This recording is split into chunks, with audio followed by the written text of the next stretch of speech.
بسم اللہ الرحمن الرحیم۔ السلام علیکم ناظرین، اللہ تبارک و تعالیٰ نے انسان کو سب سے خوبصورت اور احسن شکل میں تخلیق فرمایا۔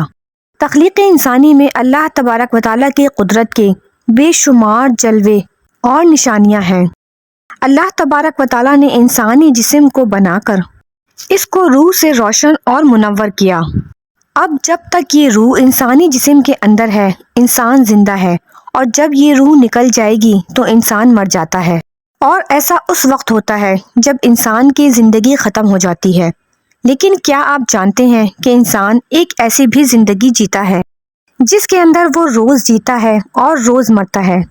ناظرین، آج کی اس ویڈیو میں ہم آپ کو انسان کی اسی زندگی کے بارے میں بتائیں گے کہ کس طرح انسان روز مرتا ہے اور روز زندہ ہوتا ہے۔ ناظرین، کیا آپ جانتے ہیں کہ جب انسان سو جاتا ہے تب اس کی روح کہاں چلی جاتی ہے؟ اور انسان جو خواب کے اندر دیکھتا ہے کیا وہ سچ ہوتا ہے یا جھوٹ ہوتا ہے؟ اور نیک لوگوں کی روحیں سونے کے بعد زیادہ تر کہاں کا سفر کرتی ہیں اور گناہگار لوگوں کی روحیں کہاں کا سفر کرتی ہیں؟ ناظرین، ان تمام تر سوالوں کے جوابات قرآن و حدیث کی روشنی میں آج کی اس ویڈیو میں ہم آپ کو بتائیں گے۔ ناظرین، انسانی روح کی تخلیق اللہ تبارک و تعالیٰ کے حکم سے ہوئی۔ روح امر ربی ہے۔ جس طرح دنیا میں انسانی جسم کا لباس کپڑے ہیں، اسی طرح اللہ تبارک و تعالیٰ نے روح کا لباس انسانی جسم کو بنایا ہے۔ اسی وجہ سے جب جسم سے روح نکل جاتی ہے تو جسم بیکار ہو جاتا ہے۔ ناظرین، روح دو قسم کی ہوتی ہیں، ایک نیک جو نیک عمل کرتی ہیں، اور دوسری بدکار روح جو کہ برے اعمال کرتے ہیں۔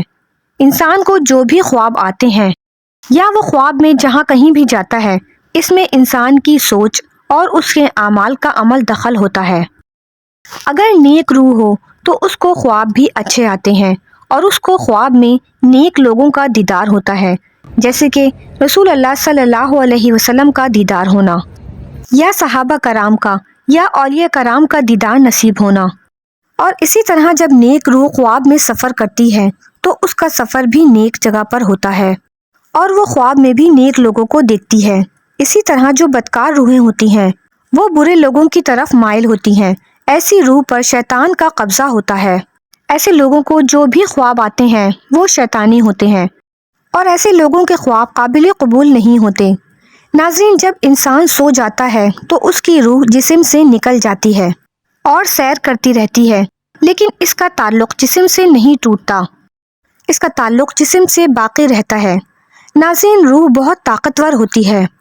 اگر وہ اللہ تبارک و تعالیٰ کی عبادت اور ذکر کے ذریعے اللہ تبارک و تعالیٰ کا قرب حاصل کر لے تو روح میں اتنی طاقت ہوتی ہے کہ وہ اپنے جسم کو جہاں چاہے اڑا کر لے کے جا سکتی ہے، اور یہ معاملہ انسان کی پاکیزگی اور نیک اعمال پر منحصر ہوتا ہے۔ روایات میں آتا ہے کہ ایک مرتبہ حضرت علی رضی اللہ تعالیٰ عنہ جمعہ کی تیاری فرما رہے تھے کہ جب خطبہ شروع ہوا تو حضرت علی رضی اللہ تعالیٰ عنہ نے روح کے بارے میں بیان کرنا شروع کیا۔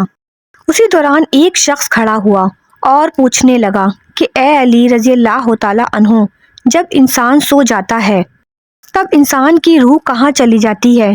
کیا وہ انسان کے جسم سے جدا ہو جاتی ہے؟